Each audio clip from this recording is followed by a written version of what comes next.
Vous écoutez une émission de choc.ca.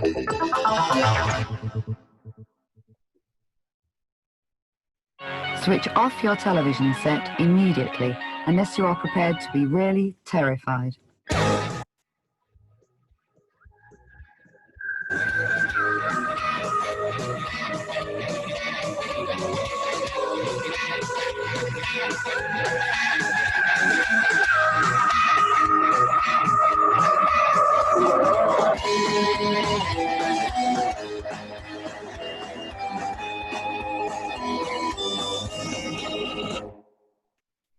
Bonsoir, chères créatures de la nuit. Bienvenue aux Oubliettes, votre sanctuaire des films étranges et exclusifs à Fantasia.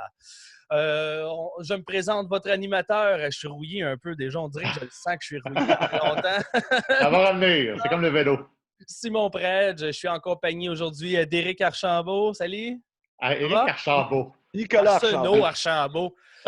C'est parce qu'on a aussi un Archambault avec nous aujourd'hui. Salut Éric. On a Nicolas Archambault juste en bas ici sous le pseudonyme de Batman. Et on a avec nous Ariel Esteban Caillé. Bonjour messieurs, vous allez bien? Oui, ça va bien. Et toi? Super, super. Ouais. Olivier, il n'est pas avec nous aujourd'hui parce qu'il y a un party d'anniversaire immense à organiser. Le timing n'est pas super, mais on peut déjà expliquer pourquoi on n'a pas juste déplacé. C'est qu'on est tous sous des horaires un peu serrés. Et comme on peut le voir, déjà Nicolas est en camping présentement. Dans quelle région d'ailleurs? Hudson. Et Ariel, où te trouves-tu actuellement? À Hong Kong. Donc, et voilà. Donc, il est minuit et demi. Ouais. Minuit et demi. Et chez nous au Québec, présentement, il est midi. Donc, on fait ce qu'on peut avec ce qu'on a. Mais là, pour les auditeurs des Oubliettes, ça fait longtemps qu'on n'était pas là. Je le sais. Et d'ailleurs, notre départ était bizarre. On a parti un live, ça a été coupé. On a dit, on essaie de régler ça. On n'est jamais revenu.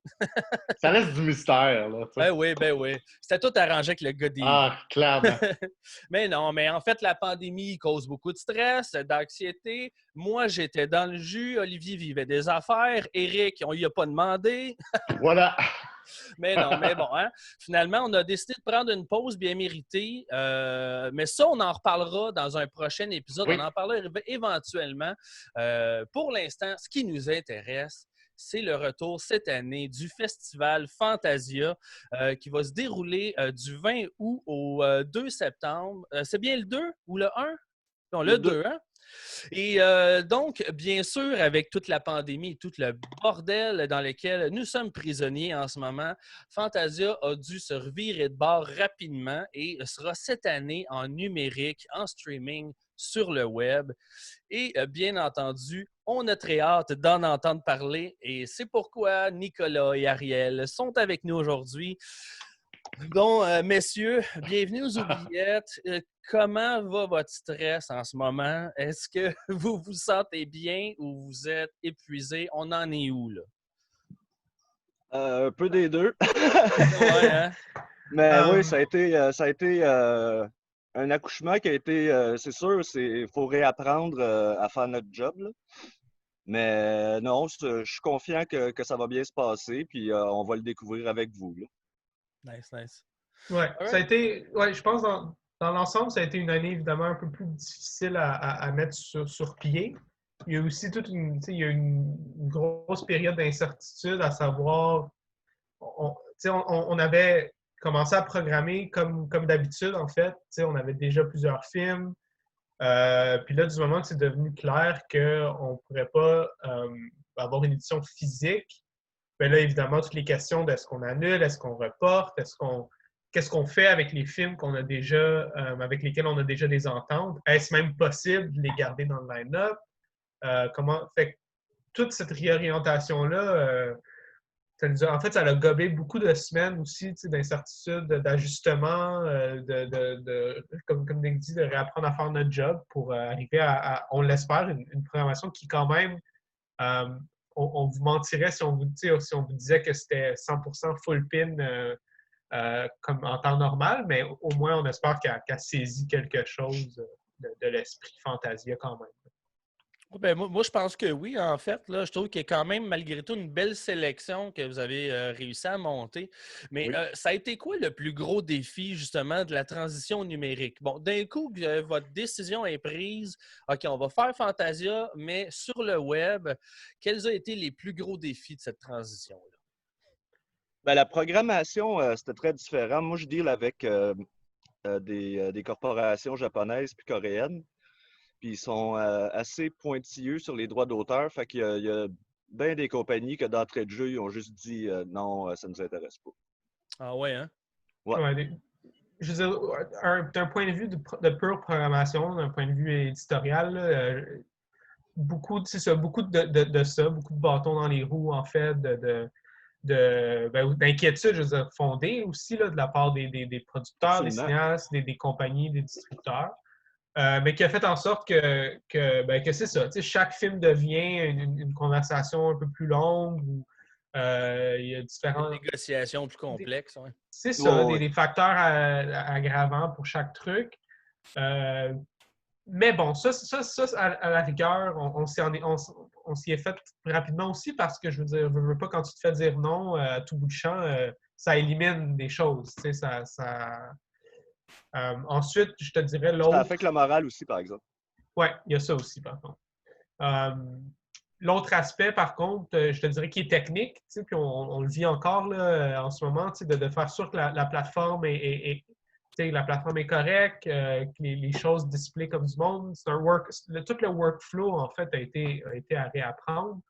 Parce qu'en plus, ceux qui l'ont expérimenté durant la pandémie pourront confirmer, la diffusion en ligne, c'est malheureusement pas une science qui est facile à maîtriser et c'est une science qui a beaucoup, beaucoup d'anicroches qui peuvent arriver Ouais. en un rien de temps, surprise, tu peux être mal pris, ça peut te déconnecter. Je me souviens, je donne un exemple. Là. Il y a eu un événement, je ne donnerai pas de détails, ce n'est pas important, mais il y a eu un événement en ligne il n'y a pas si longtemps qui s'était organisé en grande pompe avec des vedettes.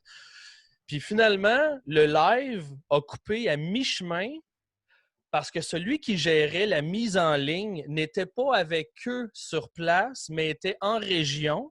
Et il y a eu un accident de voiture dans son coin. La voiture a frappé le pylône et là, panne de courant, panne d'Internet, plus rien. Eux autres sont à Montréal, ils n'ont aucune idée de ce qui se passe, réussissent à rejoindre le gars qui leur explique il y a un accident d'auto, vous ne pouvez plus vous fier sur moi, je ne sais pas quand est-ce que le signal revient. Ils ont dû se virer de bord. Tu sais, ça fait partie des risques là, qu'on n'a pas en live. Moi, c'est arrivé pendant un de nos absolument. meetings que l'Internet, j'ai eu une panne d'Internet, puis c'est ça. Moi, c'est pour ça que cette année, je fais pas vraiment de séance de questions-réponses parce que avec l'interprète, mettons, j'aurais un invité coréen, l'interprète à Toronto, l'invité à Séoul à 13h en avance sur nous autres. C'est complexe. C'est ça, si l'interprète avec le cas, c'est quoi que je fais? Non, c'est ça. C'est comment simplifier le truc pour se préserver, puis en même temps, arriver à l'équilibre entre ce qu'on fait d'habitude, ce qu'on peut faire avec les moyens qu'on a. Puis sincèrement, il y a eu peut-être pas de notre bord, mais je pense pour tout le monde un peu, c'était rare de penser que ça va être ça va être plus simple, ça va être plus léger à monter. Il n'y a pas de vol, il n'y a pas d'invités qui viennent au festival, il n'y a pas ci, il n'y a pas ça. Mais au final, les énergies dépensées sur ces choses-là, ils doivent être dépensées ailleurs. Puis, ça c'est autre chose, là, mais on peut aussi en parler en tant que de juste être humain en ce moment, en 2020. Là, le stress mental de cette année est assez pesant. Là, donc, veux pas, tout ça rentre en ligne de compte. Là. Oui, puis il y a aussi la logistique. Notre directrice de communication est coincée à Berlin. Notre coordonnatrice de programmation est en Belgique. Fait que, des fois, pour faire des meetings, puis réussir à communiquer, puis figurer à quelle heure le communiqué de presse part. Vu qu'il part de Berlin, ça va être à quelle heure à l'heure de l'Est, puis à quelle heure pour Ariel, puis c'est ça. C'est des complexités qu'il n'y a pas, en temps normal. Non, c'est ça. Ça a changé. On a découvert beaucoup de choses. Mais c'est ça, comme disait Ariel, en fait, c'est bien dit. C'est que oui, il y a beaucoup d'énergie puis de temps qu'on n'a plus besoin d'investir là, parce qu'il y a tout un volet, comme les vols puis ça, qui n'arrive plus. Mais d'un autre côté, il y a des nouveaux volets qui s'ajoutent, des complexités qui s'ajoutent. Fait que ça aide pas tant que ça dans l'horaire, j'imagine. Ah non, du tout. Parce qu'en plus, l'histoire des vols, puis d'aller chercher des invités, puis s'occuper des invités, on est en terrain connu. Ouais. Fait que, Ouais. mais là, cette année, on revenait comme à la première année qu'on travaillait à Fantasia, puis on réapprenait à faire notre job, on réapprenait à dealer parce que c'est pas la même chose négocier un film en ligne puis négocier un film qui va être présenté en salle. Fait que oui, ça a été une belle année d'apprentissage. J'aurais une question émotionnelle.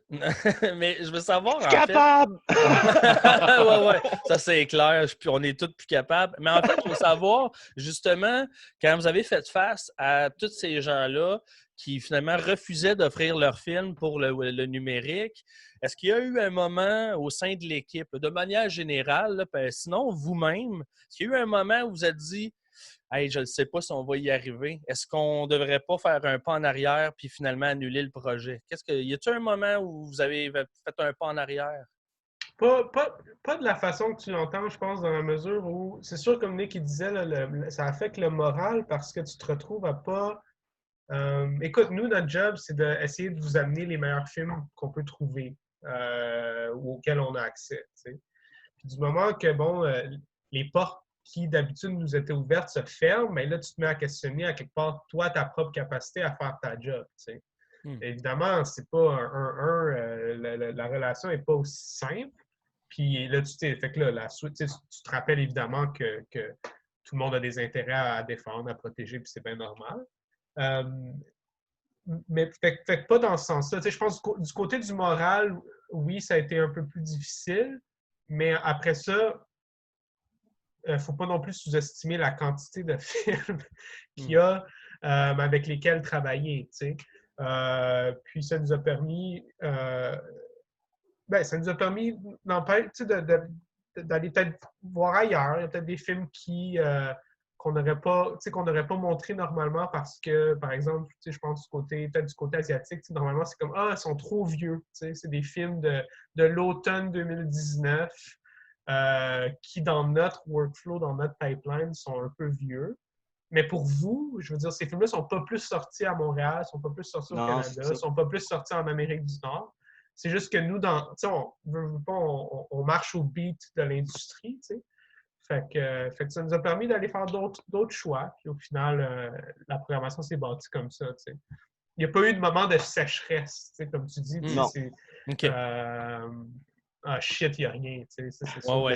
Mais c'est sûr que ça pèse quand tu te fais dire non par des compagnies avec qui tu as toujours travaillé. Tu sais, c'est poli, là, puis en même temps, on ne peut absolument pas leur en vouloir parce que c'est tout à fait compréhensible. Mais tu sais, un film comme Peninsula, la suite de Train to Busan, tu sais, avec les dates de sortie, ça aurait été parfait pour jouer à Fantasia vers la fin du festival. Puis là, tu te dis, on aurait pu l'avoir. Tu sais, c'est... Non, c'est ça. Il y a plein de scénarios parallèles. Tu sais, on a vu des films nous filant entre les doigts, je veux dire, de manière, tu sais, en real time. Là, tu sais, des films que normalement seraient sortis à l'automne. On aurait montré ça en grande pompe dans le hall. Peninsula, c'est un exemple parfait. Tu sais, après ça. Peut-être que oui, peut-être que non, mais... il y avait une possibilité, il y avait une ouverture, là, c'est ça? Bien, absolument. Le scénario était parfait. Ou tu sais, un film comme Shirley, tu sais, par exemple, qu'on avait, on a beaucoup aimé à Berlin, tu sais, le film avec Elizabeth Moss, Shirley Jackson, qui est sorti en VOD ou en Premium VOD, là, j'oublie, tu sais, qui a été comme rapidement mis en ligne. Mais ça, normalement, c'est un film qui aurait fait encore des festivals. Puis c'est pas juste nous, là, c'est aussi toute l'industrie qui s'adapte. Puis qui ben oui, parce qu'en fait, tous les horaires de sortie, toutes les horaires de sortie sont chamboulés. Fait que c'est pas juste des décisions de droit d'auteur. Il y a aussi des décisions stratégiques là, qui doivent s'adapter. Fait que tu sais, c'est ça. Tout le monde est dans la même situation. C'est ça, j'avais des films qu'on avait confirmés à Berlin, qui étaient invités, que ça avait été accepté. Puis vu que le film a été reporté, ben ça a été tourlou, c'est plus confirmé. Puis, tu sais, il y a des bouts, je perdais plus de films que j'en gagnais.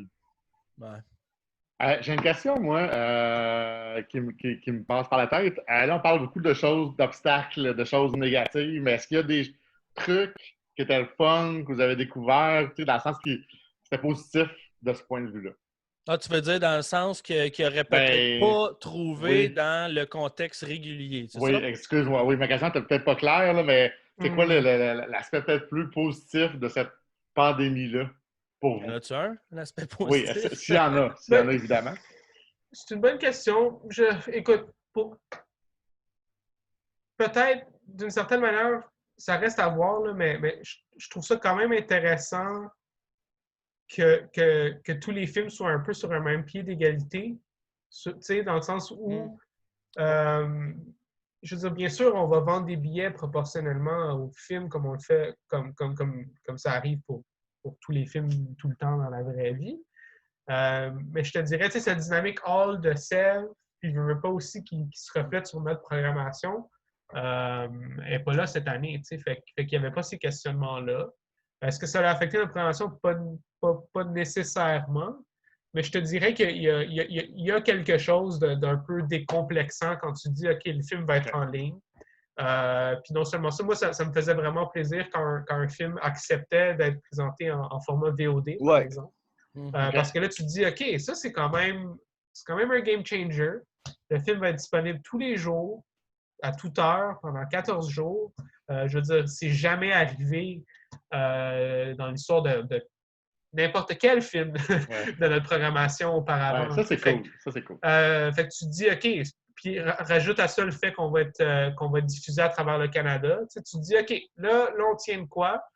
Si le public est au rendez-vous, si un film là, réussit à faire, à faire du bon bouche à oreille, puis à faire vraiment une traînée de poudre comme ça, un film en VOD, par exemple, il pourrait être vu par des centaines et des centaines de personnes. Quand normalement, on aurait programmé ce film-là dans le DCF 2 fois. C'est toute une autre game. Fait que ça, j'ai très hâte de voir la visibilité, puis de voir à quel point ça peut être porteur pour certains films. OK. Ça, j'ai très hâte de voir. Mais Tout n'est pas aussi, noir. Non. aussi, tu sais, on a toujours constamment des nouveaux défis. Tu sais, quand Netflix est sorti, ça a changé la dynamique de programmation parce que là, il y a des films qui sortaient sur Netflix, puis tu sais, on avait accès à. Il y a des films auxquels on avait accès avant qu'on ne pouvait plus présenter. Fait qu'avec chaque défi, en même temps, ça a une difficulté, mais ça donne une motivation. OK. Tu sais, Puis moi, il y a quelque chose que je trouve bien intéressant, c'est la section classique qu'on fait, les classiques de Fantasia. Il y a des films qu'on a déjà présentés puis qu'on va pouvoir présenter à un nouveau public. Puis que je pense, quand on dit des classiques, là, c'est pas juste des films qui ont joué à Fantasia, là, c'est des films qui ont eu vraiment un impact majeur sur le festival puis sur le public. Fait que ça, c'est le fun. Je trouve que c'est bien intéressant. J'ai une autre question, moi. Il y a quelque chose qui est différent avec l'ère numérique, c'est les meetings. Les réunions, c'est plus complexe que ça l'était. Hein? Moi, j'ai dit dans une autre entrevue il n'y a pas longtemps que probablement que le mot-clé de 2020, ça va être « Est-ce que vous m'entendez? Hein? M'entendez-vous? » On vient de le perdre! Ouais, exact. Comment ça a été difficile à gérer vos meetings? Est-ce que ça a fait qu'au final, chaque département a été un petit peu plus compartimenté? Oui, puis non. Oui. Tu sais, mettons, on a des gens qui sont en Europe et que d'habitude, ils arrivaient juste une semaine avant le festival. Mais là, on avait toujours accès à leur parler. Fait qu'il y avait ça de positif. Mais de l'autre côté, c'est de ne pas se voir en face. Avant chaque réunion, quand on se retrouvait au bureau, ça prenait à peu près 1 heure à commencer parce qu'on se parlait hey, « j'ai vu tel film ». Même si je n'avais pas vu un film, j'entendais Mitch en parler avec tellement d'enthousiasme que je savais un peu à quoi m'en tenir par rapport à certains films. Puis là, tu sais, on commençait le meeting, puis on commence, puis bon, ben là, moi, il faut que j'y aille, puis c'était ça. Il y a moins d'interaction, il y a moins, c'est moins, pas chaleureux, mais tu sais, c'est différent. Ouais. Mais je pense que le challenge est le même dans tous les jobs, tous les secteurs. Là. Ouais. Encore une fois, je pense que psychologiquement, ça t'isole, mais ça t'isole aussi dans ta charge de travail. Fait que forcément, il y a moins cet échange-là entre les collègues, il y a moins. Tu sais, tu fais tes trucs, puis. Mais veux pas, c'est ça, à la longue, faire ces trucs sans cet échange-là que Nicolas décrit. Ça crée certaines lacunes, tu sais, puis mais je pense que ça, c'est partout, puis tu sais, je pense que tout le monde s'adapte un peu à cette façon de travailler qui manque un peu de l'aspect social. Mais bon. Mais tout ça pour arriver à une question qui brûle les lèvres de beaucoup de gens en ce moment, les miennes comme ceux des auditeurs. Puis à date, il semble que personne ne soit capable d'y répondre. Peut-être parce que c'est trop tôt, mais c'est pour ça que je veux savoir à quel point c'était compartimenté, parce que je veux savoir à quel point vous êtes au courant. À quoi s'attendre de l'ambiance du streaming? Est-ce qu'il y a du chat? Est-ce qu'il va y avoir des Q&A? À quoi s'attendre? Comment ça va fonctionner? Qu'est-ce qu'on sait en ce moment au niveau technique et au niveau ambiance, mettons? Bien, c'est sûr que de l'ambiance, tu sais, la plateforme, on utilise une plateforme, en fait, qui est néo-zélandaise, qui s'appelle Shift 72. OK. Qui est une plateforme qui existait bien avant la pandémie. En fait, c'est une compagnie qui se spécialise en solutions vidéo pour... souvent, en fait, avant la pandémie, c'était des marchés du film, des trucs comme ça, des screening rooms virtuels. Puis quand la pandémie est arrivée, en fait, ils ont fait un partenariat avec Festival Scope, qui est une autre plateforme pour les professionnels de l'industrie, en fait, qui est en fait un genre c'est des festivals virtuels qui te permettent de te rattraper, en fait, sur certains films. Donc, ils ont créé un truc sur mesure pour plusieurs festivals. TIFF va utiliser la même plateforme. Locarno l'utilise aussi. Venise, je pense.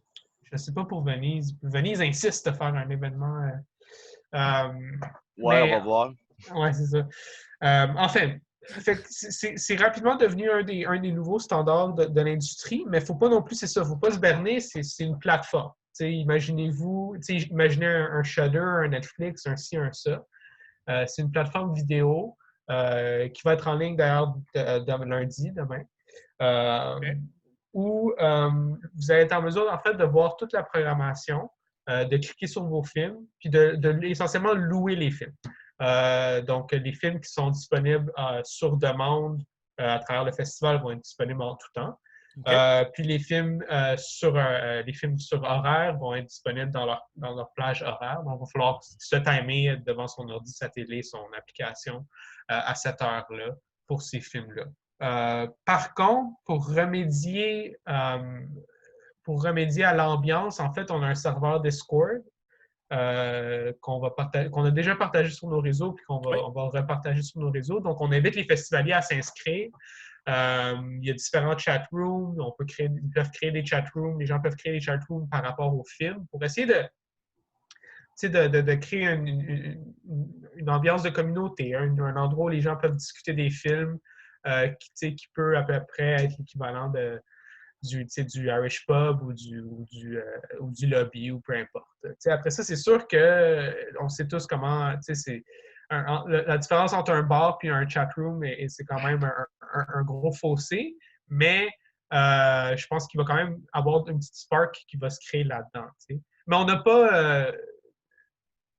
si les festivaliers pensaient à des trucs, il n'y a pas de... sur la plateforme, il n'y aura pas de bouton de miaulement, il n'y aura pas de chat sur le bord, il n'y aura pas d'emoji qui défilent dans ta face.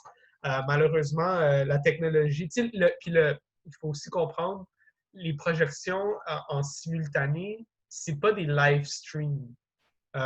C'est pas des... donc, tu n'es pas dans un Zoom avec 500, 600 personnes comme dans une salle de cinéma. C'est juste que contractuellement, en fait, le film ne pouvait nous être disponible que dans cette plage horaire-là. Donc, sur la plateforme, il est disponible que sur une plage horaire, en fait, à l'image de la vraie vie. Donc, Puis, à autant l'image ambiance... de la... Ouais, vas-y. Non, continue, excuse-moi.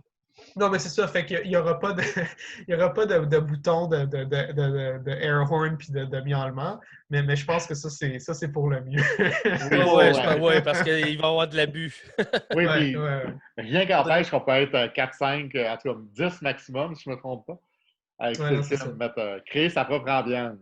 Oh, oui, Fait c'est ça. Puis on a des films qui, je pense que les gens vont, tu sais, parmi les classiques, je pense à HK Forbidden Super Hero, le pervers masqué qui se met des bobettes d'en face puis qui devient un super-héros.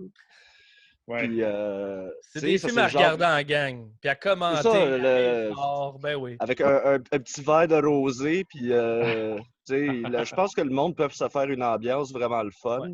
Ouais. Ouais. Puis, mais aussi, il y a une autre affaire qu'il ne faut pas oublier, c'est qu'il y a un nombre limité de billets. Fait que ça aussi, faut y penser parce que ça se peut qu'il y ait des films que si t'attends trop, il n'y en aura plus. OK, fait que ça se C'est peut qu'il y ait des intéressant. films sold out, là.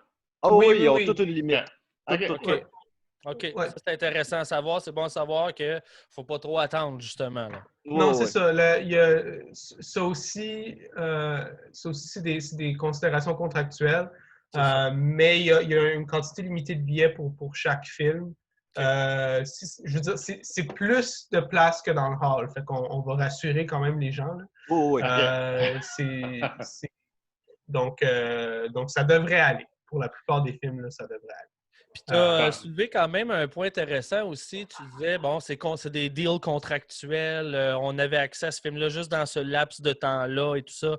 Mais je pense justement que c'est important de faire bien la distinction. C'est pas parce qu'un film est en VOD qu'un autre est en live qu'il y en a un meilleur que l'autre. Là. C'est juste Absolument des histoires pas. de contrats, c'est des histoires de deals de droits d'auteur. C'est la seule différence, en fait. Là. Mais c'est la solution, en fait, qu'on a trouvée. Ça a été quand même une grosse considération à l'interne.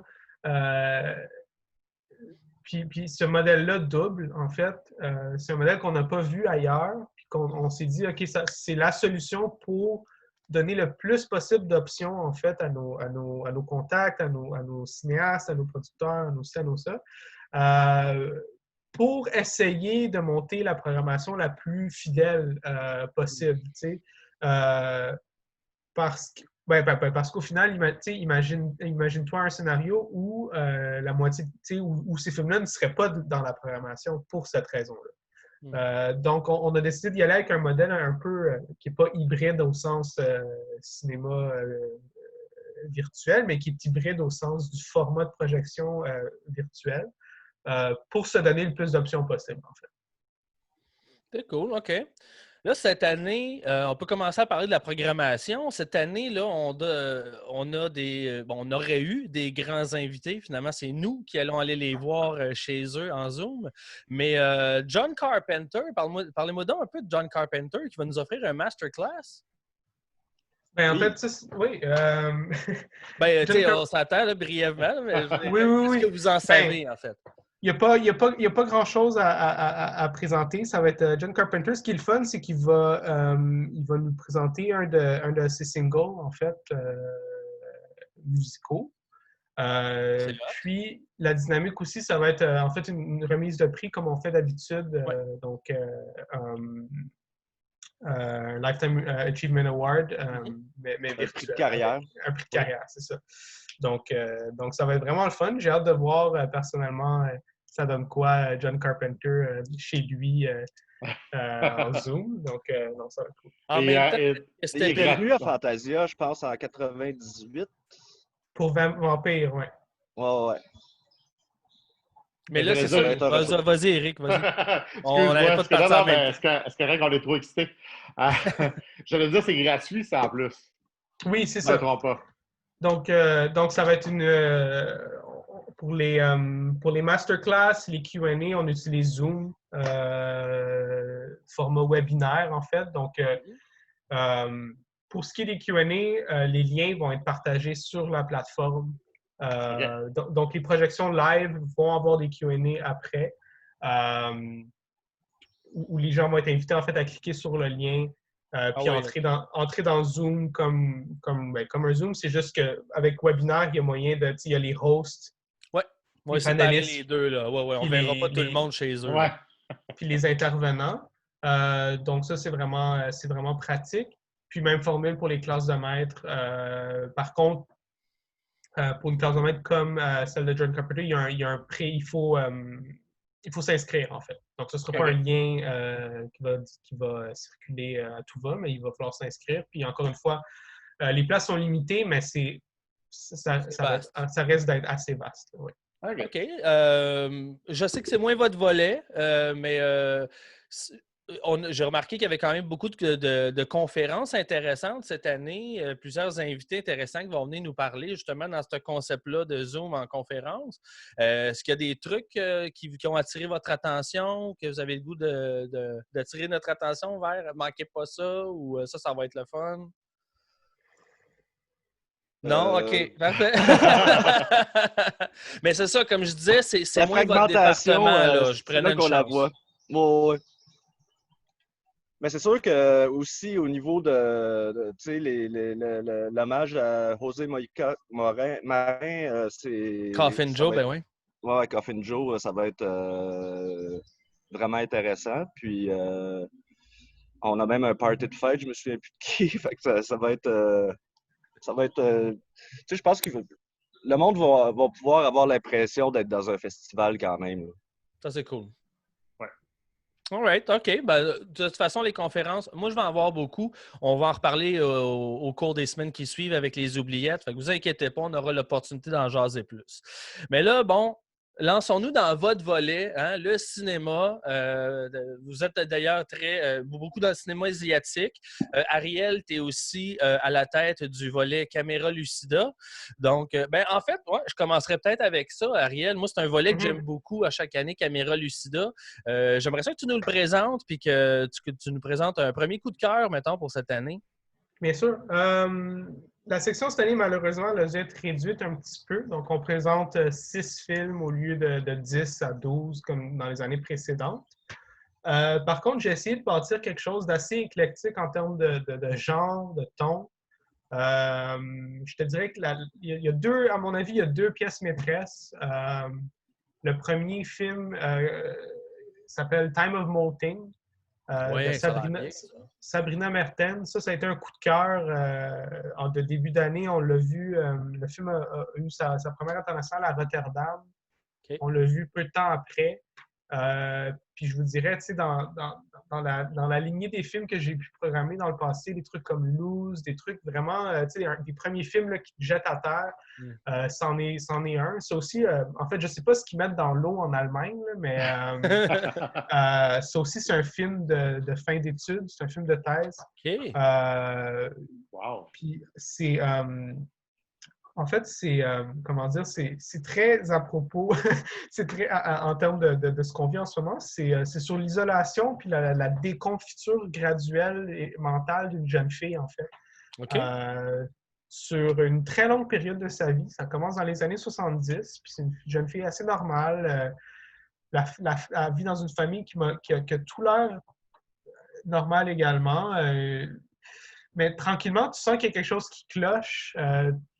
Tu sens qu'il y a quelque chose de vraiment louche dans la relation des parents, puis dans la façon, elle aussi, qu'elle se développe en tant qu'enfant, dans un univers où tu vas réaliser finalement, au fur et à mesure, qu'elle est très isolée, en fait.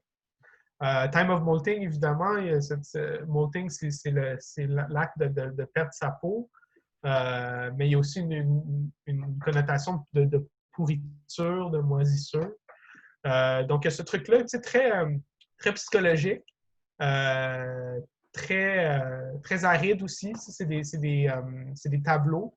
Mais si vous êtes fan de trucs comme Yorgos Lanthimos, comme Ulrich Seidel, des trucs comme ça, ça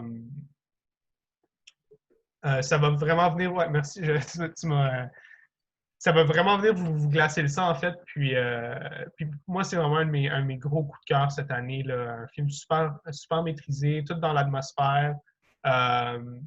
Puis qui m'a... En fait, je savais même pas que j'écoutais un film d'horreur avant vraiment de m'enfoncer dedans. Tu sais, puis le film m'a vraiment, vraiment surpris. Donc ça, c'en est un. C'est un de mes gros coups de cœur. La deuxième grosse pièce de la section, je dirais, c'est Labyrinth of Cinema, le dernier film de Nobuhiko Obayashi, qui est le réalisateur, évidemment, de House qu'on connaît tous très bien, de Discarnate. J'avais pas fait le lien. Ça, je le découvre, là. Puis, oh, que je suis encore plus excité que je l'étais. Ça, c'est une bonne nouvelle. Une panoplie de films. Obayashi, malheureusement, est décédé au mois d'avril dernier. Je ne sais pas si vous vous souvenez, il y a 2 ans, on programmait Hanagatami, qui était qui était à ce moment-là supposé être son dernier film. Il avait été diagnostiqué d'un cancer, il s'était dépêché pour finir Hanagatami. Finalement, il s'est remis assez pour faire un dernier truc. Mais là, il savait que c'était son dernier film parce que, man, c'est balls to the walls crazy. C'est vraiment un cinéaste là, qui a fait 50 films. Puis qui pitch toutes ses idées, tout ce qu'il y a. Visuellement, c'est complètement fou. Si tu penses que comme Guy Maddin ou des gens comme ça, ils font des trucs intéressants avec le genre de plastique, du green screen, des collages. Tu le vois un peu là, avec les poissons. Mais on le voit même juste dans les stills, justement, les screenshots. On le voit qu'il y a du découpage, du collage. Ça, c'est le fun, ça. Ouais, visuellement, c'est vraiment, vraiment flyé. Puis en termes d'histoire, c'est un truc super cool aussi. En fait, ça commence, le setup, c'est de la science-fiction. C'est 3 jeunes cinéphiles qui, en fait, le cinéma de leur village, de leur petite ville en bord de mer va fermer. Ils décident de s'y rendre. C'est un marathon toute la nuit de films de guerre, en fait. Puis là, il y a un gros orage, un éclair s'abat sur le cinéma. Puis les 3 garçons sont projetés dans l'écran.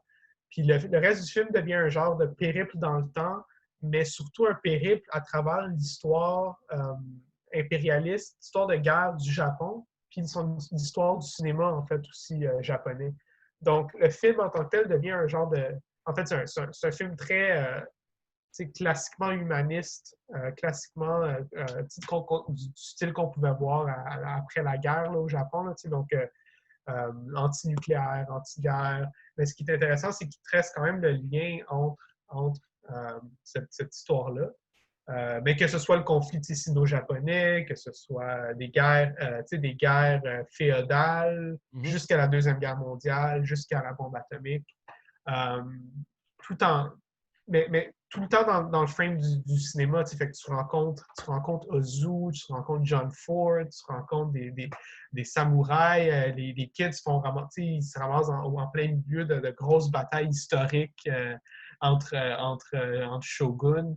Et c'est capoté ben raide. Ça dure 3 heures. C'est le truc le plus... Oh, wow. Pour vrai, là, c'est complètement psychédélique. Puis tu t'ouvres une bière, là, tu t'écoutes ça, puis c'est de loin, peut-être mon film préféré là, du line-up.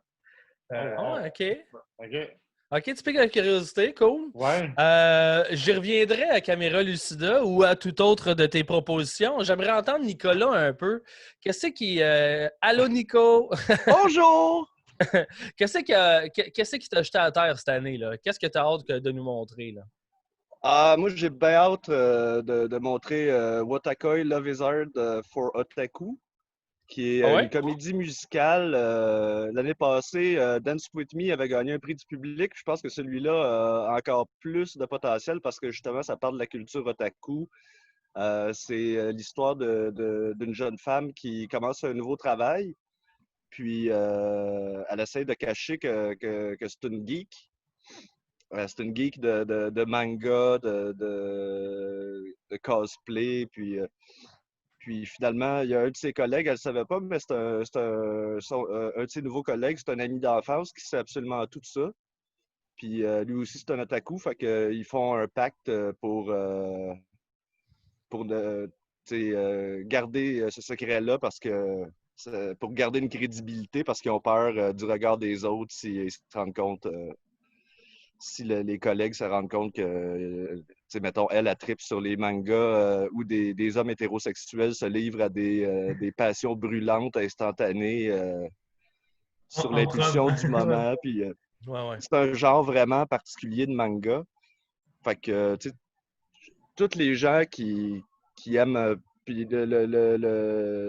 l'autre personnage, lui, c'est un geek de jeux vidéo. Fait que tu vois aussi l'interaction entre les différentes geekness, tu sais, comme toi, tes jeux vidéo, c'est moins cool. Puis non, c'est vraiment un beau film. C'est une comédie romantique. Puis tous les numéros musicaux sont uniques. Ça va de la J-pop au jazz à des numéros de comédie musicale un peu plus classiques, à la Singing in the Rain. Puis, fait que c'est varié, c'est extrêmement. Les tunes vont rester dans la tête des gens pendant longtemps. Puis, je trouve que pour toutes les personnes qui aiment aller dans les conventions, puis justement, tu as une scène qui se passe dans une convention où. Donc, c'est. Ah, il veut pas trop en dire. T'as dit ça face, hein? Ça va... Non. Il y a ça, puis là, donc... il s'est rattrapé. Oh, ouais. Fait qu'à la fin, il meurt. Non, T'as c'est bien fait ça. vraiment. C'est vraiment un super beau film. Je pense qu'il va résonner pour notre public. All right. Cool. Cool. Tu veux-tu nous en offrir un autre, peut-être? Oui, Project Dreams, How to Build Mazinger Z's Anger, Ah oui, ça va l'air bon, ça. qui est une œuvre assez particulière. Au Japon, ben, Mazinger Z, c'est une série japonaise animée, inspirée d'un manga de... Ah mon Dieu, j'oublie son nom. Dès que je vais arrêter de le chercher, je vais m'en rappeler. C'est Puis, Go Nagai, non? Go Nagai, c'est ça. Puis OK. cette série-là a inspiré fortement Goldorak. Ah ouais, OK. Ouais. Il y a même le personnage d'Alcor et au Japon, il s'appelle pas Alcor. Là. Puis c'est le même personnage que le personnage principal de Mazinger Z. Puis, tu sais, c'est un peu le même principe, là, un gros robot avec un V sur le chest qui pitche des rayons puis des petites cornes jaunes. Tu sais, on voit vraiment Mais au Japon, ici, Goldorak a été beaucoup plus gros, mais au Japon, Mazinger Z était 100 000 d'avance sur Goldorak en termes de popularité. Puis, c'est un vrai projet qui a existé. En 1983, il y a la firme d'ingénieurs Maeda Corporation a vraiment décidé de faire l'étude de faisabilité de construire le hangar de Mazinger Z où il sort d'une piscine. Puis, Aïe, aïe. Ah, je Wow. savais pas que c'était vrai, ça. oui, c'est. Wow. C'est Puis, capoté. tu peux trouver, si tu lis le japonais, tu peux trouver le rapport sur Internet. Puis c'est ils ont appelé cette aile-là l'aile de. C'est l'aile de Fantasy Marketing. Puis ils ont fait d'autres projets après ça, inspirés des mangas, puis des animés. Puis c'est ça, c'est l'histoire. C'est au début, quand le directeur de la section arrive avec cette idée-là, ils sont comme hein? Sérieux? Puis là, au fur et à mesure, ils commencent à s'investir. Puis là, c'est. Tu sais, au début, c'est très manga. Les personnages sont extrêmement typés puis extrêmement colorés, sont présentés justement comme des personnages d'animé. Puis, c'est ça. À mesure que le projet avance, là, il y en a de plus en plus qui s'investissent vraiment. Puis, c'est un beau mix de réalisme puis de fantaisie parce que ils font vraiment ça. C'est comment ça coûterait. Comment on fait pour le faire sortir d'une piscine, mais il faut que l'eau revienne. Puis, si cette quantité d'eau-là tombe dessus, il va s'oxyder. Fait que, c'est vraiment réaliste. Ouais, Puis, OK. C'est intéressant. il y a Ah, j'en dirai pas plus. Non. Non, faut La pas trop fin, t'en Regarde-nous. dire. Oui, non. Je veux le voir, ça. Moi, ça. Ouais, Ah t'as non, déjà c'est pris vrai. ma curiosité. Ouais. Ouais.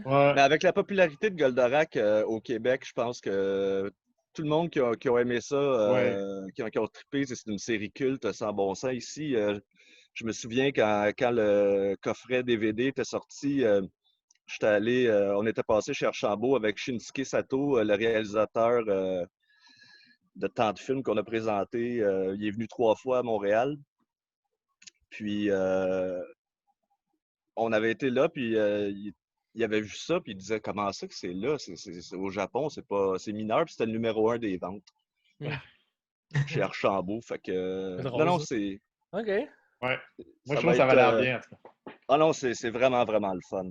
Cool. Ah, Puis cool. justement, Ben, le fait peut-être. de savoir que ça a vraiment existé, c'est. Tu sais, dans, Ah, dans, c'est dans le ça. registre du Only in Japan, là, ça rentre là-dedans. Ah, c'est clair. Ah ouais, ça, c'est officiel. All right. Ben, on retourne à Ariel, peut-être? Qu'est-ce que tu aimerais nous suggérer d'autre? Allons-y avec l'abscisse. Ah C'est oui, un c'est dans ma très, liste, très, ça. c'est un très, très beau, très bon film de science-fiction. Mais en fait, c'est pas de la science-fiction. Pour faire ça, je veux dire que c'est un film de science-fiction. C'est un film d'anticipation, en fait, qui était supposé avoir sa première mondiale à South by Southwest cette année, avant que le festival soit annulé. Donc, on est très, très, très content de le présenter. Ça part du principe, en fait, où il y a un nouveau système comment dire, de bourse qui est inventé, la bourse quantique, qui va révolutionner la haute finance, puis ci, puis ça, puis créer plein d'emplois. On va en puis avoir blablabla. besoin cette année. Finalement, ce que ça crée, c'est que ça crée une nouvelle économie, un genre d'économie, un gig economy comme Uber, comme Airbnb, comme toutes ces choses-là, où les gens, en fait, qui ont besoin d'un emploi, ils peuvent aller trouver un emploi avec cette compagnie-là. Puis c'est de faire du câblage, en fait, de passer des câbles dans la forêt sur des kilomètres et des kilomètres et des kilomètres pour connecter ces grosses bornes-là, le cube qu'on voit sur le poster, aux autres bornes de quantum computing qui vont permettre à cette. En fait, au trading, tu sais, du trading aux vitesses, ça existe déjà. Donc, l'idée que ça aille encore plus vite puis que les riches deviennent encore plus riches au détriment des gens qui travaillent. Ce qui est vraiment le fun avec ce film-là, c'est que c'est pas tout à fait de la science-fiction dans la mesure où ça se passe dans un présent parallèle. Tu sais, c'est 5 minutes dans le futur où tu t'imagines très bien que ces emplois-là existent. Puis donc, le personnage principal, il passe à peu près, il passe d'une job de livraison à la Uber Eats à cette job-là. En fait, il a besoin de faire plus d'argent, fait qu'il prend cette job-là. C'est une job qui est hyper, comme, je sais le mot en français, je ne sais pas, mais qui est comme gamifié. Tout est sur les récompenses, tout est sur, tu as un nom d'utilisateur. Si tu câbles tant de kilométrage, tu as des points. Tout ça pour créer un esprit de compétition. Mais dès qu'il prend la job, en fait, c'est que tu réalises un peu l'ampleur de cette culture. Tu sais, c'est comme une culture. Comme on pourrait imaginer qu'il y a une certaine culture à l'intérieur de chauffeurs Uber, de messagers à vélo. Il y a une culture qui se crée dans ces emplois-là. Puis en fait, il y a tous ces câbleurs-là qui ont des années d'expérience, du kilométrage au gallon, puis tout ça. Mais il y a une genre de conspiration qui est à découvrir, où en fait, la façon que le gars a eu son nom d'utilisateur est un peu louche, puis il s'embarque là-dedans, puis il réalise que ce job-là, non seulement, je veux dire, est un peu croche en partant, mais est plus croche qu'on le pense, puis la culture corporative de cette compagnie. En fait, il y a tout cet aspect de conspiration qui est super le fun à découvrir au fur et à mesure du film. Puis évidemment, ce que je trouve fascinant, c'est que Noah Hutton, le réalisateur, en fait, il vient du documentaire. En fait, il a fait 2 documentaires activistes sur les énergies fossiles. Puis, il vient d'un background qui est complètement, qui est beaucoup plus politique que science-fiction, si on veut, mais ça informe le film. Puis le film n'hésite pas, dans le fond, à vraiment faire la critique de tous ces jobs-là, avec zéro filet de sécurité, zéro bénéfices sociaux. Mais aussi toute cette culture-là, des choses qu'on prend pour acquis maintenant, l'économie du partage, Airbnb, les choses qui dévaluent le travail, puis qui, en fait, qui sont à la source de tellement de problèmes. Puis en même temps, si je peux me permettre d'ajouter, je trouve ça toujours intéressant aussi quand quelqu'un d'un milieu X décide de passer à un autre milieu pour produire un long métrage. Un exemple, juste le fait que Jeunet puis Caro, venaient de la publicité. Ça s'est beaucoup reflété dans leur cinéma qui était très coloré, très tape à l'œil. Même chose peut-être pour le documentaire Nightmare où c'est un réalisateur de blockbuster d'Hollywood qui a finalement décidé de réaliser un documentaire. C'est une couleur qu'on n'était pas habitué de voir dans le documentaire, justement. C'est toujours bien intéressant, ça, quand il passe d'une catégorie à l'autre. Ben absolument. Puis ici, c'est ça, tu as toute cette sensibilité politique-là. Tu vois très bien les enjeux qu'il travaille, puis comment ce scénario-là a pris forme dans son esprit. Après, je vais aller chercher des titres, là, mais... on peut te relancer. Olivier Bigonès, qui n'est pas avec nous, avait quand même des questions à vous poser. Il y en a une, malheureusement, c'est sur un film que vous n'avez pas vu, donc on se reprendra pour ça. Mais Éric, si tu veux poser sa question justement sur Detention. Écoute, j'avais la même question que lui, dans le fond. Là. Dans le fond, ce qu'il veut savoir, est-ce que c'est basé sur un jeu vidéo?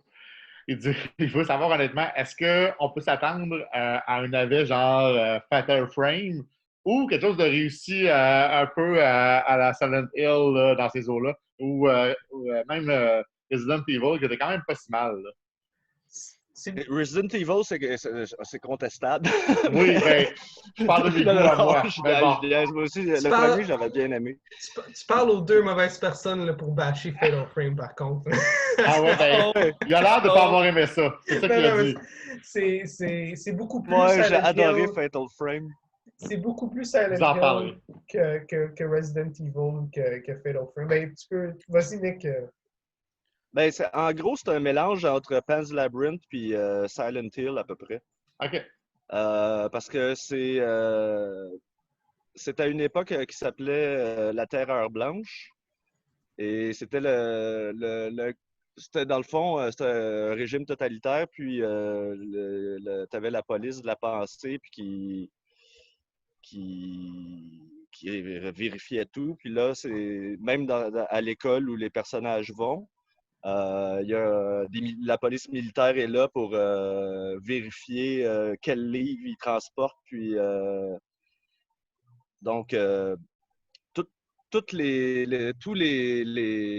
livres, par exemple, qui faisaient la promotion, qui parlaient de culture taïwanaise, étaient interdits. Donc, c'est à l'école, il y a un prof qui fonde un club de littéraire où justement ils lisent ces livres-là avec des étudiants pour garder cet héritage-là vivant. Puis, bien entendu, ça part en couille. C'est très inspiré de Fahrenheit 451, on dirait. Oh, oui. Moi qui connais pas Detention, là.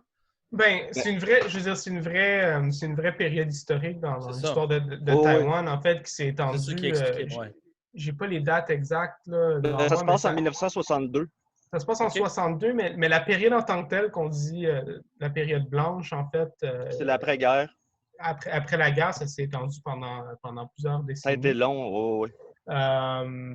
Puis, en fait, c'est exactement, quand on compare à Pan's Labyrinth, c'est que c'est exactement ce traitement un peu, pas enfantin en termes de traitement, mais fantaisiste, mais aussi du point de vue d'un enfant ou d'un adolescent sur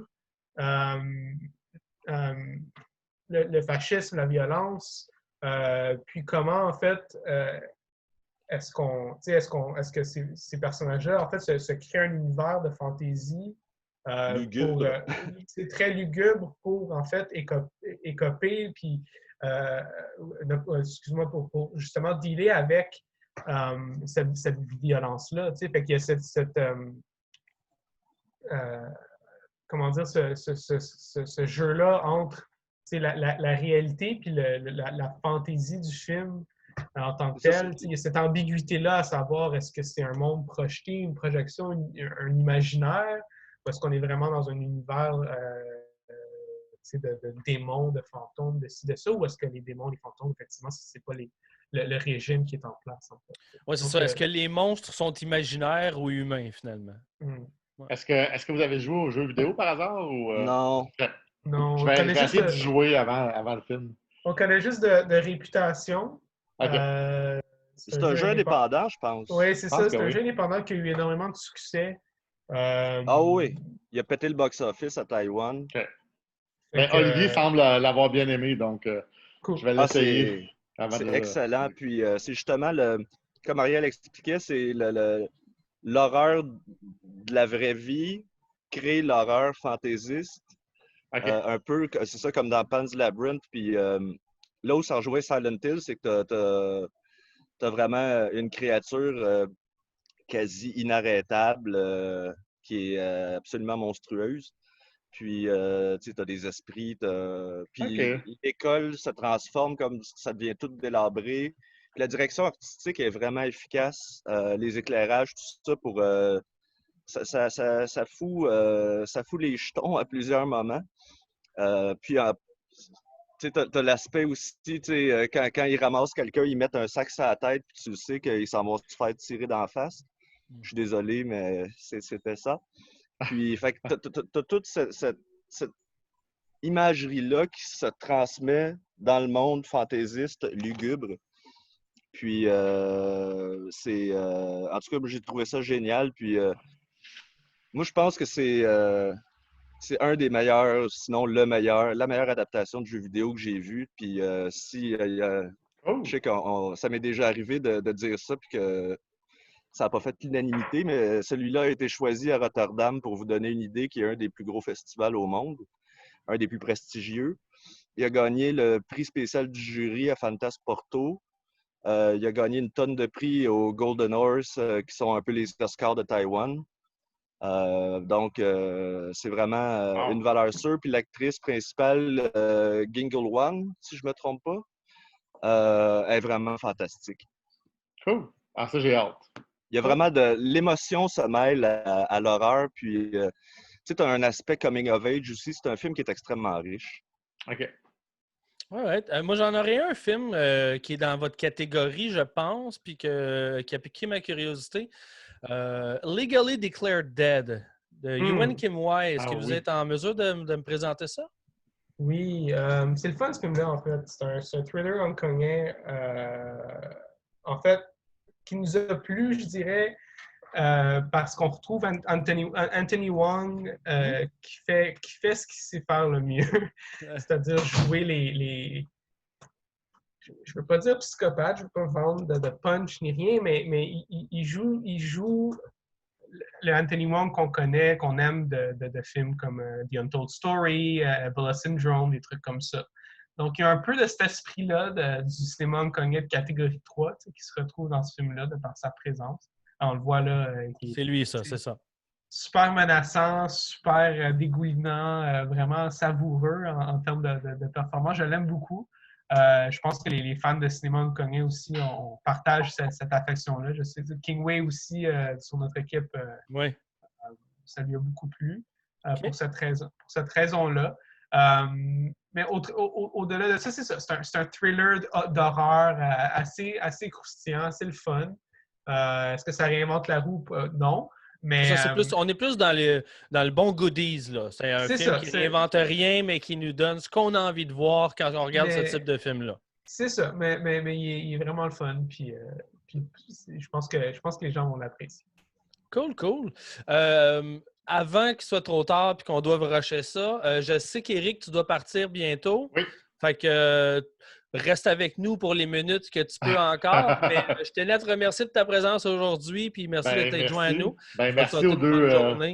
Merci, Éric. Merci de Rien, l'invitation. content de vous avoir revus. Ah oui. Moi, les boys, si vous êtes partants, je vous soutirerai peut-être encore 2-3 films, si ça vous tente. Ah, absolument. All right.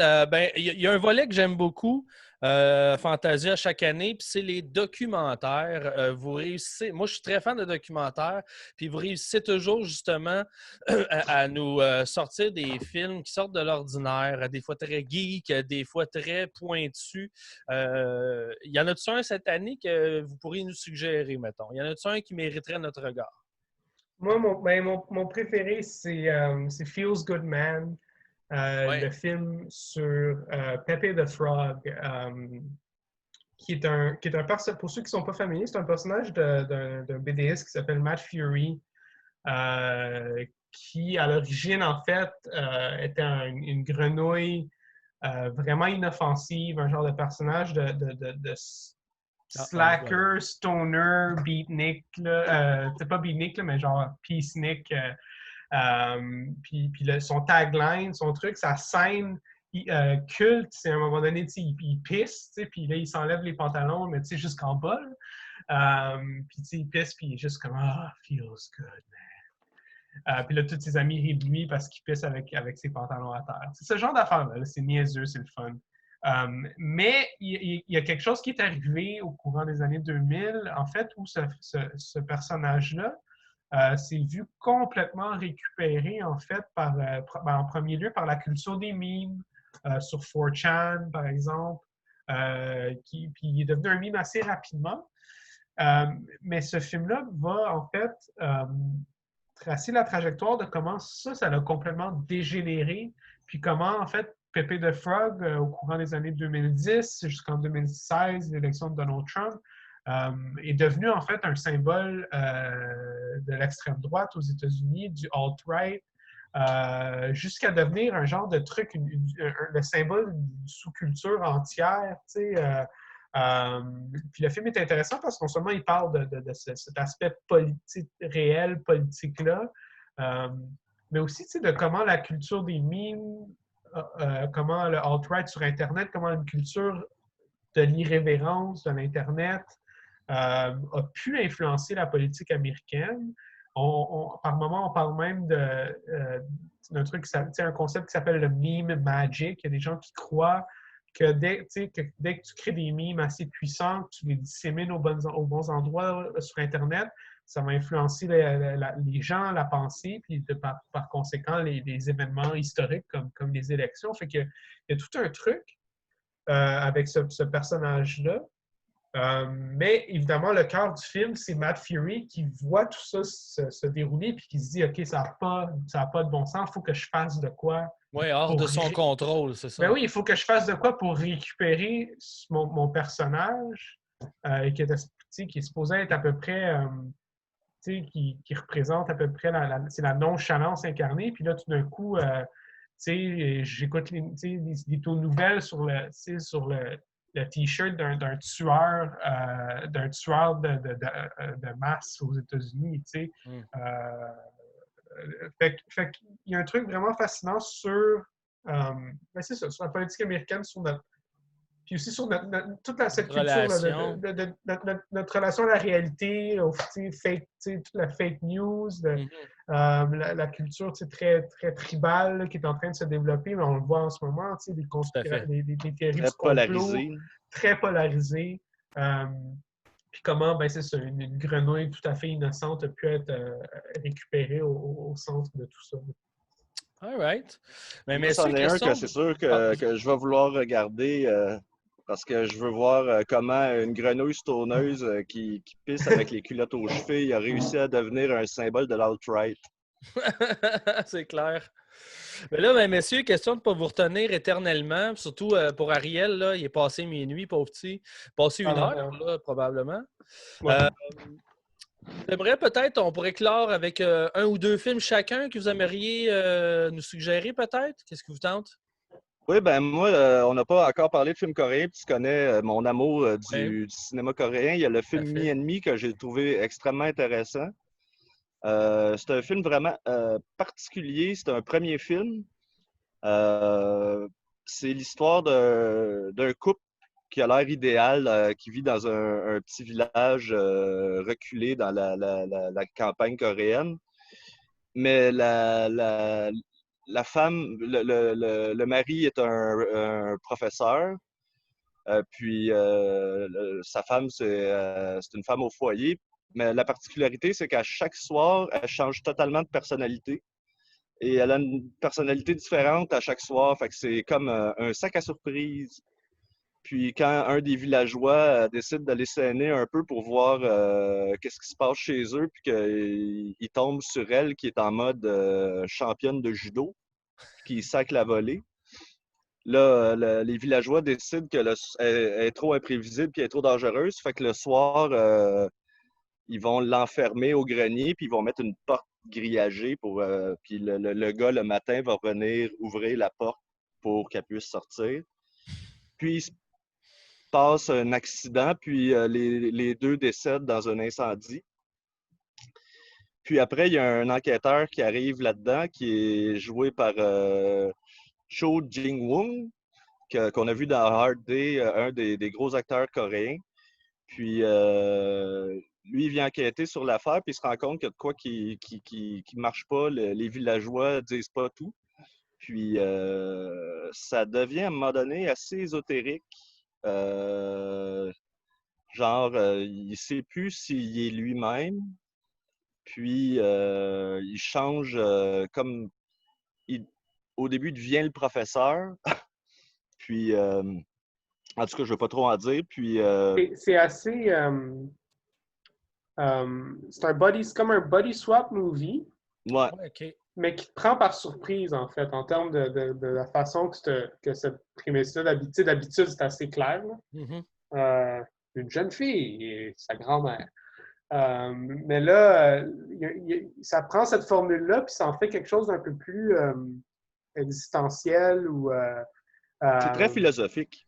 où l'enquêteur, au final, en débarquant dans le village, il se retrouve en fait à plus se reconnaître lui-même, en fait. Donc, c'est vraiment intéressant, c'est vraiment le fun en termes de comment ça joue sur les codes de ce genre-là. Du thriller aussi, du thriller d'enquête. C'est super cool. Puis, c'est ça, c'est un premier film, comme je disais, puis premier long métrage pour le réalisateur. Puis, c'est super bien réalisé. C'est vraiment fou à quel point le film est maîtrisé. Puis, tu sais, comme premier film, tu pars avec une prémisse de même. C'est comme tu t'es mis la barre haute, mon champion, puis il réussit totalement. Puis, en plus, c'est que c'est un film qui respecte l'intelligence du spectateur. Il ne prend pas par la main pour te dire, ben c'est ça qui arrive. Tu vas sortir du film, puis tu vas y penser. Puis Tu vas analyser ce que tu viens de voir, puis tu vas le comprendre en tu chemin. n'as pas de réponse précise. Mais tu sais, ça ne vend aucun punch. Là, mais tu sais, ça te laisse le soin d'interpréter toi-même, puis de te faire ta propre idée de ce qui s'est passé, puis c'est quoi la réalité versus le rêve. OK, c'est intéressant, ça. Non, c'est vraiment, vraiment bien. C'est cool. Ben, regarde, tu vois, tu voulais pousser le cinéma coréen un peu. T'en as-tu un autre coréen à nous suggérer? Oui. Moi, il y a un film que j'ai adoré, mais qui est vraiment pas un film extrêmement jojo. Comme dans le cinéma coréen, il y en a qui tentent de. Ça te met la main d'un trip puis ça twist. Là. J'aime ça, moi, ça. Go. Je suis à l'écoute. Bring Me Home. Bring Me Home, ça va aller te chercher le ah. C'est l'histoire. J'ai trouvé ça très original parce que c'est un film de disparition d'enfants, puis la mère cherche son fils qui est disparu, mais le film commence, tu sais, t'as pas la scène d'enlèvement. Le film commence, il est disparu depuis 6 ans. Puis tu vois le couple qui cherche son petit gars partout. Puis en parallèle, t'as dans un village de pêcheurs, t'as une gang de rednecks très louches qui ont justement un enfant qui traite en esclave, puis ils sacent des tapes sa gueule devant tout le monde. Puis à un moment donné, ben, il y a un policier qui se rend compte que c'est peut-être lui, le petit gars, ses avis de recherche. Fait qu'il loge un appel anonyme, puis la mère se rend là, puis ce qu'elle découvre, c'est bien pire que tout ce qu'elle pouvait imaginer. Puis c'est avec l'actrice, c'est la première fois en 14 ans qu'elle joue dans un film, c'est l'actrice de Lady Vengeance. Ah oui, OK. Donc c'est un peu sur les mêmes thèmes, là. C'est rough. Puis c'est un film qui est cruel, mais c'est extrêmement bien raconté. C'est vraiment prenant. Puis ça aussi, moi, les réalisateurs coréens qui font leur premier film, je vais toujours être étonné. Tu sais, on dirait que ce film-là, c'est un vétéran qui a fait 10 films. Il a été présenté à Toronto, à Rotterdam, à Busan. Puis tu lis les critiques, puis ce n'est que des éloges. Fait que si vous voulez un film qui twiste le système digestif dans le bon sens, c'est vraiment un très bon thriller, drame, aïe aïe. Ça me parle, ça. Parce que, tu sais, Tu vas adorer ça. Veux pas, c'est sûr que tous les goûts se valent, là, mais moi, quand je vais au cinéma, je veux un manège. Je veux me faire brasser à la cabane, je veux me sortir de ma zone de confort. C'est pas, t'as pas ça quand tu regardes une petite comédie légère, mais ça, là, ça me parle. Tu vas sortir. OK. Merci de la suggestion. C'était dans ma liste déjà. C'est un film qui avait attiré mon attention justement pour la dureté de l'histoire, là, mais tu viens de bien me le vendre. Là. Tu piques vraiment ma curiosité. Puis l'actrice est fantastique. Moi, j'en revenais pas qu'après Lady Vengeance, elle avait disparu. Elle a probablement fondé une famille ou je ne sais pas quoi. Là. J'interprète. Mais ça fait vraiment du bien de la voir. C'est une actrice qui est fabuleuse. Puis, tu sais, elle joue pas, souvent dans des drames comme ça va être un peu hystérique. Puis là, c'est vraiment comme si elle est dépassée par les événements. Mais, tu sais, c'est tout en subtilité. Puis, tu vois son personnage évoluer vers quelque chose que je ne vous dirai pas. Puis, c'est vraiment bien interprété. Moi, c'est une des grandes performances d'actrice que j'ai vues cette année. All right. Hey, merci, Nico.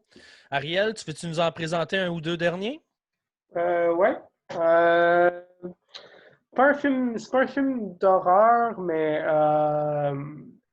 je voulais le mentionner parce que les fans de Fantasia, les fans de cinéma de genre vont se souvenir de One Cut of the Dead il y a quelques années. Donc, Shinichiro Ueda revient avec son deuxième film, Special Actors. Puis je voulais le mentionner en fait parce que peut-être que le lien n'était pas évident. J'avais pas fait, moi. Special Actors, qui est en fait une comédie absolument géniale. C'est tellement bon. Qui reste en fait dans les mêmes codes en fait. Donc, One Cut of the Dead, évidemment, c'est un truc très méta où on te montre un making-of. En fait, j'oublie l'ordre maintenant, mais... tu vois le film, puis après, tu vois le making-of. C'est ça. On te montre le plan séquence, puis ensuite, plein de fautes de raccord, de ci, de ça. Puis ensuite, on te montre le making-of qui t'explique, en fait, comment on en est arrivé là. Avec Special Actors, il reste dans le même style. On suit un jeune acteur amateur qui, lui, en fait, a un problème. Il est trop nerveux. Il s'évanouit à toutes les auditions. Donc, il n'est pas pris au sérieux. Mais un jour, son frère vient le voir et lui dit « Écoute, j'ai peut-être une job pour toi. C'est dans une firme de talent, un talent agency qui s'appelle Special Actors. Puis nous, en fait, ce qu'on fait, c'est du jeu, mais dans des situations... de la vie de tous les jours. Donc, si tu as besoin d'engager quelqu'un pour être assis à ton mariage parce que de ton côté de l'allée, il n'y a personne, ou si tu as besoin d'un figurant pour ton enterrement, des trucs comme ça. Oui, mais ou si tu veux impressionner une fille quand il y a quelqu'un qui vient te moguer, puis toi, tu lui passes à couper dans le cul. Mais les acteurs de funérailles, c'est quelque chose qui existe pour vrai, là. Oui, c'est les acteurs de mariage. Ça existe réellement, là. C'est un vrai phénomène, en fait. C'est un vrai phénomène. Excuse-moi, je ne voulais pas te couper, mais je trouvais ça intéressant de mentionner. Mais ça vaut la peine de le mentionner parce que oui, effectivement, c'est un vrai phénomène au Japon. Puis en fait, c'est lui qui s'est engagé dans cette firme-là. Mais rapidement, il y a une cliente qui vient et qui dit « Écoutez, ma sœur... est prisonnière d'une secte, puis j'ai besoin que vous alliez la sortir de là. Puis c'est un gros contrat. Fait que là, le branle-bas de combat s'embarque, puis il décide de bâtir. En fait, là, c'est plus un acteur, c'est toute l'équipe.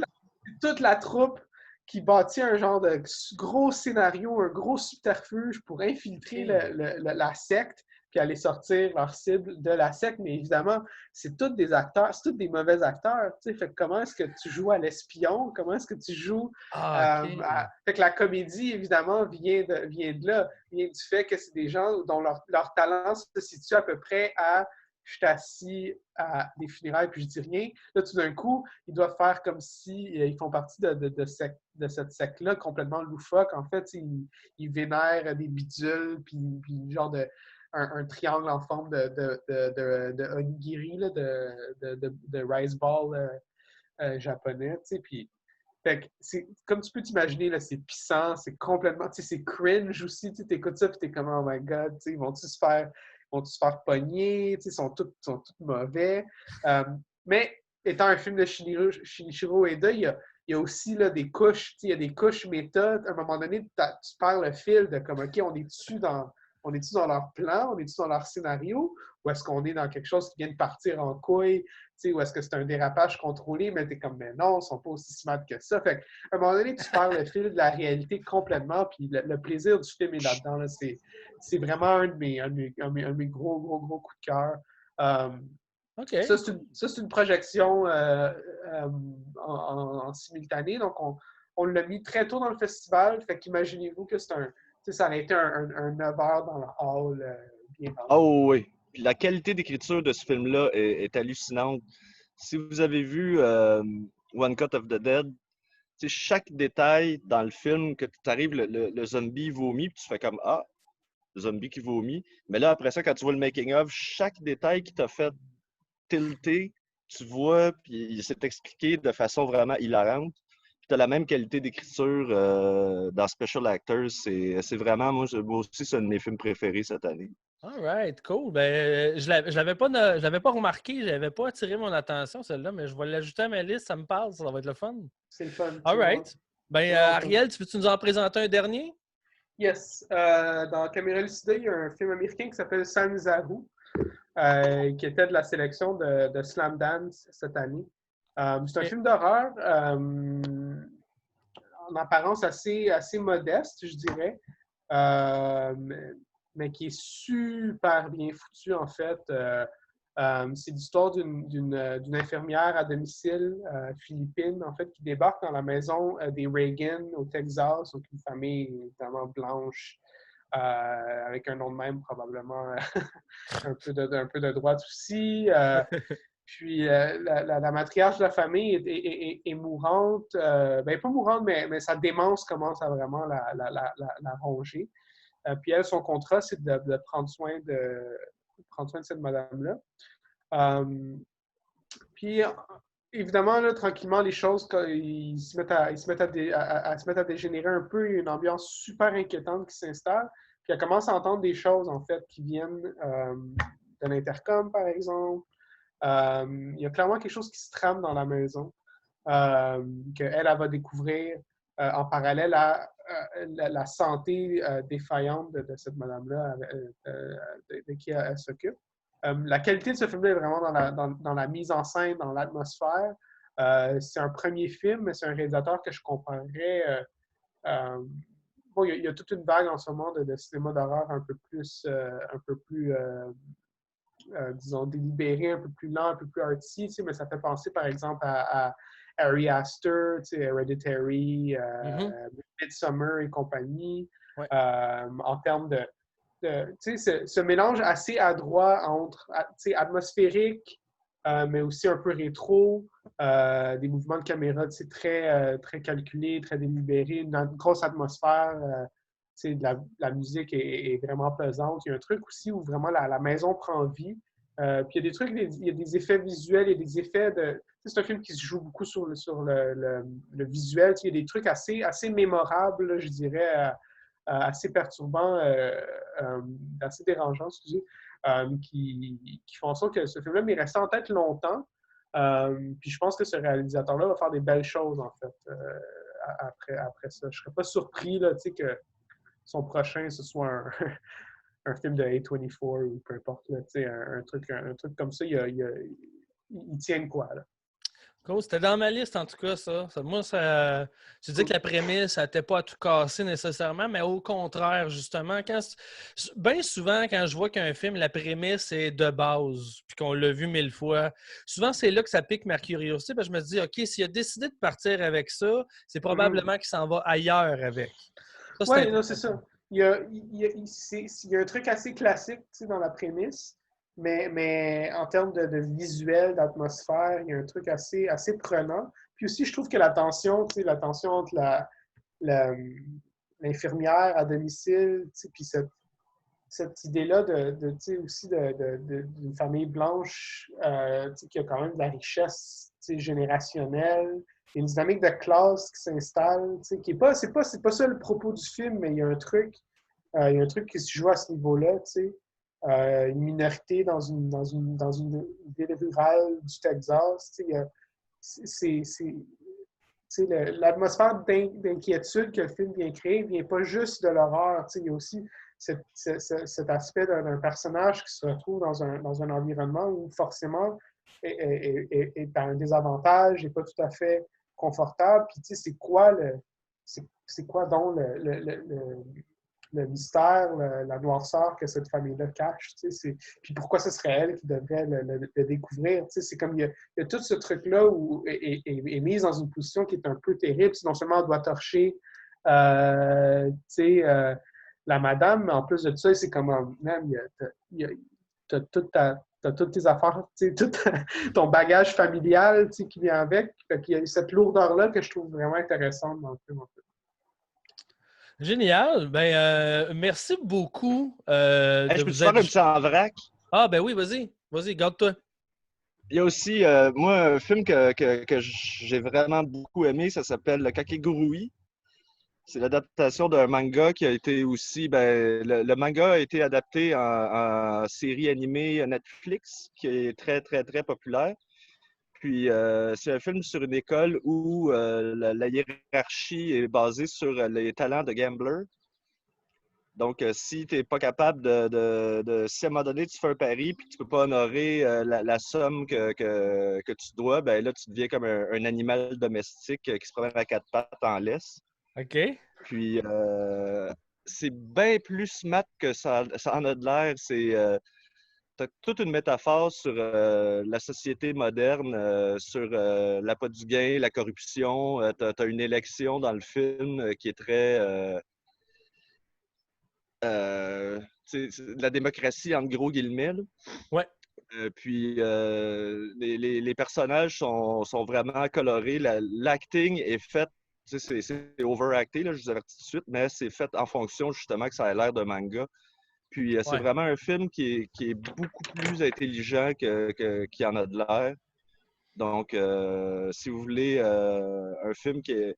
Puis en même temps, les compétitions de gambling sont excitantes, là, c'est digne. Ils font un roche-papier-ciseaux, mais d'une façon avec des cartes, puis ils ont juste une carte. Puis là, pour avoir une autre carte, il faut qu'ils gagnent.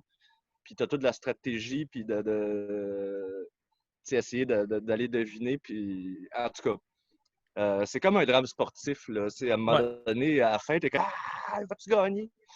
Mais oui, ça c'est vraiment bon. Puis aussi, on parlait de film de party, Monster Seafood Wars du réalisateur de Ouais. Calamari Wrestler. Puis si vous voulez regarder un film en prenant une petite bière avec des chums, là, des gros fruits de mer géants qui pètent Tokyo, qui se battent entre eux autres avec des coups de tentacules mous. Puis en tout cas, c'est vraiment drôle. Puis c'est fait comme un faux documentaire.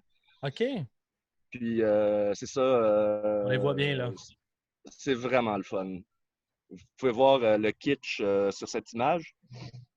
Fait que c'est vraiment le fun si jamais ça vous tente de mettre vos neurones à off puis de rire bêtement devant un film un peu gras. C'est vraiment le fun. Ah ouais, cool. Ah ouais, mais je l'avais mis dans ma liste, justement, d'un coup que ce soir-là, j'allais filer gras, puis... Ah, c'est gnochon, mais tu sais, c'est... Oh, mais on aime Ben, ça tu de sais, temps en temps. Ben ben oui. oui, ben, tu sais, Calamari Wrestler, c'était pas... ça gagnait pas un Pulitzer, là. Ben non, c'est ça. C'est pas des films qui Mais sont destinés à ça du tout, là. Non, non, c'est ça. C'est un film pour se faire du fun puis rire entre chums. Fait que si vous voulez faire un party, là, ça puis le pervers masqué, là, HK Forbidden Superhero, là, c'est parfait. All right. Cool. Merci beaucoup, messieurs, de nous avoir partagé un peu de votre temps Merci à toi. durant ce confinement, durant ton camping, Nico, en direct oui. de Hong Kong avec Ariel. C'est Avec vraiment mon très nice. assistante. Oh, allô! Oh, cute. All right. Je vous libère, messieurs, mais... Merci beaucoup, Simon, pour l'invitation. C'est bien apprécié. C'est toujours un plaisir. Ben oui, c'est toujours un plaisir de jaser avec vous. Là, c'est sûr qu'on va peut-être pas se croiser cette année, mais j'espère que j'aurai la chance de vous placoter peut-être un peu pendant le festival. On ne sait jamais. On se fera un zoom. Hésite pas s'il y a quoi que ce soit, on est là. Ah, super. Ouais. Merci encore, les boys. Merci à tous les auditeurs aussi. Je vais être de retour aussi très, très, très prochainement. Il n'y a pas de date encore, mais il va y avoir d'autres petites entrevues comme ça avec d'autres programmateurs. Je vous garde des surprises. Comme ça, on va essayer justement d'élargir la promotion qu'on fait autour du festival puis essayer d'aller voir plusieurs types de films. Merci beaucoup, messieurs, encore une fois. Puis je souhaite un bon festival à tous. Merci beaucoup, puis tu me donneras des nouvelles de tes préférences. Certain. C'est toujours apprécié d'avoir du feedback. D'habitude, on l'a live, Ouais, les réactions de la foule. Ça, c'est une affaire qui va manquer bien gros. C'est très galvanisant d'avoir cette énergie-là d'un théâtre hall bien plein. Mais qu'est-ce que tu veux? Ouais, bon, parfait. Dans cette optique-là, ça va me faire plaisir. Yes. All right. Bon, Nico, bon après-midi. Ariel, bonne nuit. Merci. À plus, Simon. Ciao. Bye, guys. Bye. Merci encore.